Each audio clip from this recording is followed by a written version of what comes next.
क्या भारत में सिर्फ तानाशाही होगी? बच्चा आंदोलन नहीं कर सकता, छात्र, नौजवान, किसान कोई आंदोलन नहीं कर सकता। सीधे सीधे मोदी सरकार इस देश में तमाम जो स्थानीय सभ्यताएं हैं उनको कुचल रही है, आदिवासियों की सभ्यताओं को खत्म कर रही है, उत्तराखंड की पहाड़ी सभ्यता को खत्म कर रही है, दक्षिण भारत की अपनी दक्षिणी सभ्यता को खत्म कर रही है। सब जगह सभ्यता सिर्फ एक चलेगी, जो अडानी की होगी, जो अंबानी की होगी। सारे जंगल उनको दिए जाएंगे, सारी नदियां, सारे पहाड़ उनको दिए जाएंगे, सारा कारपोरेट उनको दिया जाएगा। सिर्फ राजा वो होंगे और उनके चाकर होंगे भाजपा के सारे बड़े नेता, और छोटे नेता तो तैयार है पार्टी बदलने के लिए। उनकी औकात नहीं है बोलने की, क्योंकि वो बोलेंगे तो उनका टिकट कट जाएगा। शिक्षा मंत्री धर्मेंद्र प्रधान से ज्यादा बेशरम मंत्री शायद अब तक भारतीय राजनीतिक इतिहास में कोई हुआ होगा। धर्मेंद्र प्रधान, तुमने इस देश के छात्रों पर लाठीचार्ज करवाया है। तुमको कुर्सी से इतना प्रेम है कि तुम कुर्सी नहीं छोड़ोगे, चाहे इस देश की पुलिस की टांगें टूटे, चाहे इस देश की पुलिस का खून बहे, चाहे इस देश के जवानों का खून बहे, चाहे इस देश के छात्रों का खून बहे, उनका भविष्य बर्बाद हो जाए। कल का जो भारत है उसी का निर्माण आज का छात्र करेगा ना। लेकिन आप चाहते हैं कि कल का भारत भी आंदोलनकारी भारत बनकर रह जाए, सशक्त भारत ना बने, मजबूत भारत ना बने। आप चाहते हैं कि देश के अंदर दंगे भड़क जाएं, देश के अंदर सारा का सारा युवा, पढ़ने वाला नौजवान सड़कों पर उतर आए, आंदोलन करे, अपनी पढ़ाई लिखाई छोड़कर सब आपका इस्तीफा मांगे। लेकिन आप इस्तीफा नहीं दोगे, क्योंकि आप कुर्सी से चिपके हुए मंत्री हो। आपको शिक्षा मंत्री बनाने की जो भूल मोदी सरकार ने की, उसी सरकार की ताबूत में आखिरी कील ठोकने का काम आप ही की पुलिस दिल्ली के जंतर मंतर के मैदान पर कर रही थी। जब दिल्ली के जंतर मंतर मैदान पर पूरे देश के युवा जुटे थे, सभी आंदोलनकारियों को पुलिस वाले जब पीट पीट कर मार रहे थे, दौड़ा दौड़ा कर मार रहे थे, और इस देश के कुछ सशक्त और हिम्मत वाले पत्रकार उस पूरी खबर को कवर कर रहे थे, उनको भी पुलिस वालों ने मारा है। उनके कैमरे छीने गए, उनके मोबाइल छीने गए, उनके माइक छीने गए। आप ये समझ लीजिए कि देश के अंदर आपके खिलाफ विद्रोह का बिगुल बज चुका है। यही युवा, जिस युवा ने आपको अपनी सर आंखों पर बिठाया था, आप दौर याद कीजिए 2012 से 2014 के बीच का। लोग मोदी मोदी कह के मोदी युग को लाना चाहते थे। लोग कह रहे थे कि इस देश के अंदर जो भ्रष्टाचार का तंत्र कांग्रेस ने पैदा किया है उसको मोदी जी उखाड़ फेंकेंगे। लेकिन आज मोदी जी भी अगर शर्मसार होंगे तो कोई बड़ी बात नहीं है। मोदी जी को खुद लगता होगा कि हमने किनको मंत्री बना दिया, और अगर मोदी जी को यह नहीं लगता है तो मोदी जी खुद इस भ्रष्टाचार में मिले हुए हैं। हालांकि बीजेपी का कोई भी मंत्री इस्तीफा नहीं देता है। यह बीजेपी के अपने कार्यकाल का इतिहास रहा है। बीजेपी को इस बात की बड़ी बेइज्जती लगती है, क्योंकि राजनेताओं में अब नैतिकता नहीं बची है। बीजेपी की जो तानाशाही वाली राजनीति चल रही है उसके अंदर इस बात की गुंजाइश नहीं बची है कि आप आंदोलन करें, आप विरोध करें, आप मुखर होकर उनकी बात का विरोध करें। इस बात की कोई जगह अब भारतीय राजनीति में नहीं बचती हुई दिखाई दे रही। इसी का नतीजा है कि इस देश का पूरा मीडिया आपके पैरों में पड़ा हुआ है। कुछ फेसबुक और यूट्यूब पर पत्रकारिता करने वाले, ज्वलंतशील मुद्दे उठाने वाले लोग, वो जज्बाती हैं, वो इस देश को बचाना चाहते हैं। वही सिर्फ ऐसे कार्यक्रमों को कवर कर रहे हैं। दिल्ली के जंतर मंतर जाकर उन्होंने भी लाठियां खाई हैं, लेकिन उनसे क्या होगा? आपने एएनआई जैसे टीवी चैनल्स को, बड़े टीवी चैनल्स को अपनी गोद में बिठा रखा है।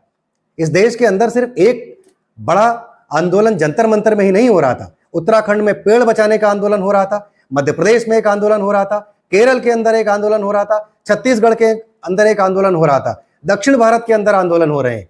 किसी भी आंदोलन को हमारा टीवी मीडिया नहीं दिखा रहा है। क्यों नहीं दिखा रहा है? उससे भारत सरकार का विरोध दिखाई पड़ रहा है। उत्तर का विरोध दक्षिण और दक्षिण का विरोध उत्तर में पता चलेगा।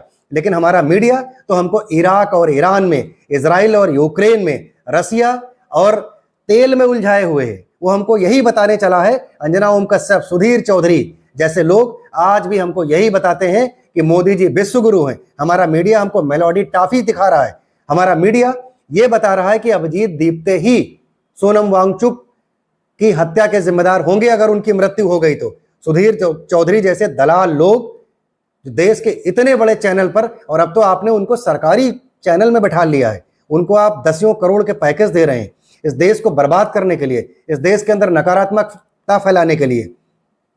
इस देश के अंदर जो आंदोलन हो रहे हैं, जो विद्रोह हो रहे हैं, वो इस मीडिया की भी देन है। मीडिया और नेताओं के नेक्सस ने मिलकर इस देश के अंदर वो अराजकता पैदा कर दी है। उसमें आज पुलिस वाले भी सुरक्षित नहीं है। उसकी वजह आप जानते हैं? वो पुलिस वाले भी सब मध्यम वर्गीय घरों के लड़के हैं। कोई पुलिस वाला किसी नेता का किसी मंत्री का, किसी एक क्लास के ऑफिसर का बेटा नहीं है। सब आम घरों से, गांव से निकले हुए लड़के वही आज पुलिस की लाठियों में हैं। वो चाहे नीली वर्दी हो, चाहे खाकी वर्दी हो, वो सब आपकी तानाशाही के आगे गुलाम बनने को मजबूर हैं। वो लोगों पर जब लाठियां चला रहे होंगे तो उनकी माएं भी ये लाठियां देखकर रोई होंगी कि एक गरीब का बेटा दूसरे गरीब के बेटे को पीट रहा है। लोगों के सर फूटे हैं। मैं न्यूज पिंच का नाम लेकर कह रहा हूं, उनके द्वारा ली गई कुछ तस्वीरें मैं अपने इस वीडियो में लगा रहा हूं, जो लगातार आप देख भी रहे होंगे। हिम्मत करता हूं और सलाम करता हूं अभिनव पांडे जैसे लोगों को, सलाम करता हूं सौरभ द्विवेदी जैसे लोगों को, जिन्होंने वहां जाकर उस कवरेज को किया।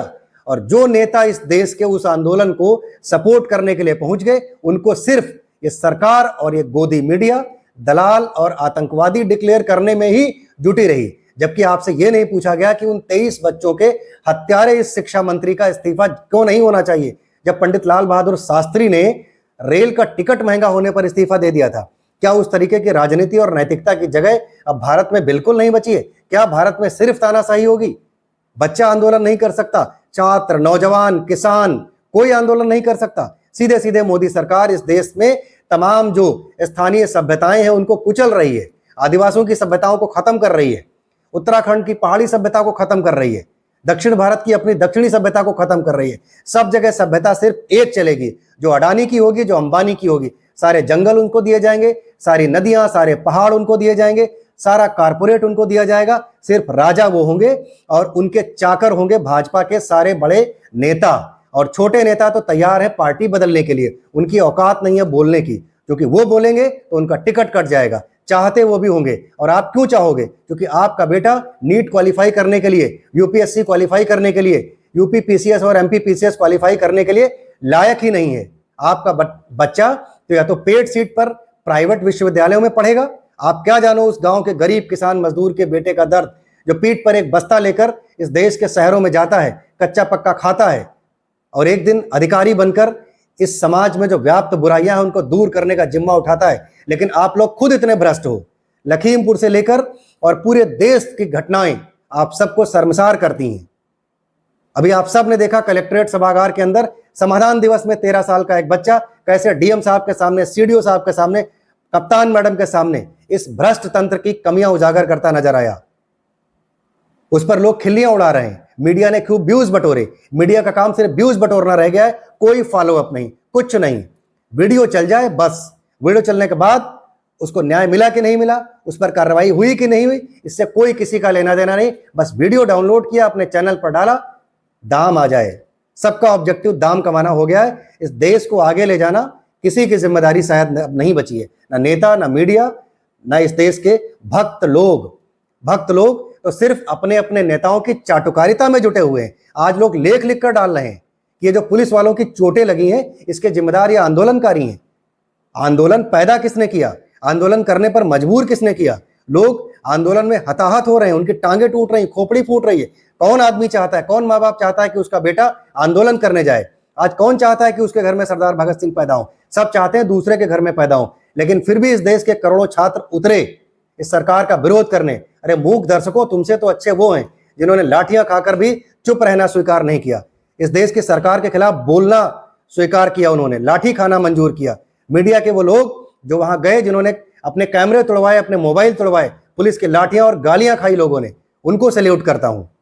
अगर आपसे हो सके तो अपनी राय दाखिल कीजिएगा और वीडियो को शेयर भी कर दीजिएगा, ताकि ये आवाज उन तमाम लोगों पर पहुंचे जो अपने मुंह पर टेप लगाकर मोदी जी की भक्ति में भिजी हैं और आज भी वो लोग चाहते हैं कि धर्मेंद्र प्रधान शिक्षा मंत्री बने रहें। शायद ईश्वर करे जब आपका बेटा पेपर दे तब भी धर्मेंद्र प्रधान जैसा और एनटीए जैसी संस्था भ्रष्टाचार में लिप्त हो और पेपर लीक हो, तब आपको इस दुर्व्यवस्था का, इस दुराचार का नतीजा दिखाई पड़ेगा। तब आप जिस दिन बैठ करके रोएंगे। धन्यवाद। जय हिंद, जय भारत।